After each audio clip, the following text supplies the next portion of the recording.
Assalamualaikum warahmatullahi wabarakatuh. Perkenalkan, nama saya Nandra Riesta dengan NIM 2122027 dari Fakultas Universitas Bina Sarana Informatika dengan jurusan Administrasi Perkantoran. Di sini saya akan menjelaskan tentang etika perkantoran. Etika merupakan cabang filsafat yang mempelajari pandangan-pandangan dan persoalan-persoalan yang berhubungan dengan masalah kesusilaan. Dan kadang-kadang orang memakai istilah filsafat etika, filsafat moral, dan filsafat susila. Sedangkan etika kantor merupakan seperangkat norma yang mengatur sikap dan perilaku seseorang dalam bekerja. Di sini saya juga akan menjelaskan ada beberapa etika yang harus kita pahami. Yang pertama, etika bergaul. Setiap hari dalam pergaulan di kantor sudah tidak tak terelakkan, karena satu sama lain saling membutuhkan berinteraksi yang di dalamnya mencakup komunikasi. Interaksi dan komunikasi akan berjalan dengan baik apabila kedua belah pihak saling menghormati dan mengerti akan hak dan kewajibannya masing-masing. Karena ketika itu menyangkut moralitas, susila, sosial, agama, dan lain sebagainya. Bagaimana memahami etika pergaulan adalah sebagai berikut. Yang pertama, bersikap sopan, santun, dan ramah. Yang kedua, penuh perhatian terhadap orang lain. Dan yang ketiga, mampu menjaga perasaan orang lain. Selanjutnya yang kedua, ada etika berpakaian. Setiap orang selalu menginginkan penampilan yang menarik dan ingin merasa menarik dilihat orang lain. Karena penampilan itu merupakan daya tarik setiap orang. Penampilan yang baik tercipta dari pakaian yang dipakai sehari-hari. Walaupun di dalam kantor hampir semua karyawan perusahaan memakai seragam masing-masing yang telah ditentukan dan sebagai karyawan di kantor tetap harus menjaga citra diri dan wibawa perusahaan sebagai image terhadap orang lain.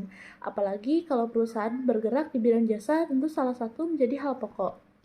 Bagaimana cara etika berpakaian di kantor yang perlu diperhatikan? Yang pertama, gunakan pakaian dengan rapi dan ukuran yang pas, tidak boleh kedodoran, dan jangan berubah model pakaian. Selanjutnya, yang ketiga, ada etika berbicara. Dalam berbicara, gunakan bahasa dengan ucapan yang jelas dan gampang dimengerti, serta tetap menjaga batasan-batasan yang mencerminkan etika dan tidak menimbulkan pembicaraan yang asal saja. Sebagai orang Timur, sangat menghormati nilai kesopanan karena itu yang paling penting. Ada beberapa hal yang perlu diketahui ketika berbicara dengan orang lain. Yang pertama, pada saat berbicara harus menatap lawan bicara. Yang kedua, pada saat berbicara suara harus jelas terdengar. Yang ketiga, gunakan bahasa yang baik dan benar.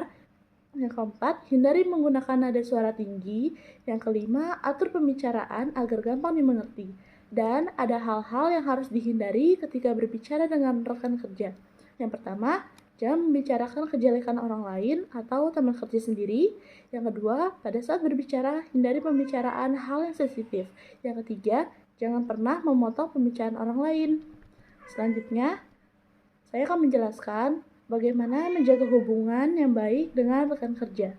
Dalam lingkungan rekan kerja, faktor kerja sama merupakan landasan utama agar pekerjaan bisa berhasil dengan baik dan minimal bisa mencapai sesuai yang diinginkan. Sering kita tidak menyadari keberhasilan karir kita sebenarnya akibat dorongan dan peran dari teman kerja. Oleh karena itu, binalah hubungan dengan kebersamaan dan ciptakan citra yang baik kepada sesama rekan kerja dan tunjukkan diri kita adalah bagian tak terpisahkan dari mereka. Kalau secara konsisten bisa membangun saluran komunikasi yang efektif dan efisien yang dapat menjadi wadah bagi semua karyawan untuk mencurahkan aspirasi dan keluh kesahnya, ini akan membawa suatu keberhasilan tim kerja semakin lebih berkembang dalam hubungan kerja dan menciptakan iklim kerja yang nyaman dan damai. Ada kiat yang sederhana agar dihormati oleh rekan kerja. Yang pertama, jadikan teman kerja sebagai mitra kerja, tetapi jangan menganggap teman kerja sebagai pesaing. Yang kedua, tumbuhkan rasa saling membantu satu sama lain. Yang ketiga, ingatkan teman kerja ketika ada sedikit menyimpang. Selanjutnya, ada hal-hal penting yang harus diperhatikan dalam etika kantor. Yang pertama, sosialisasi.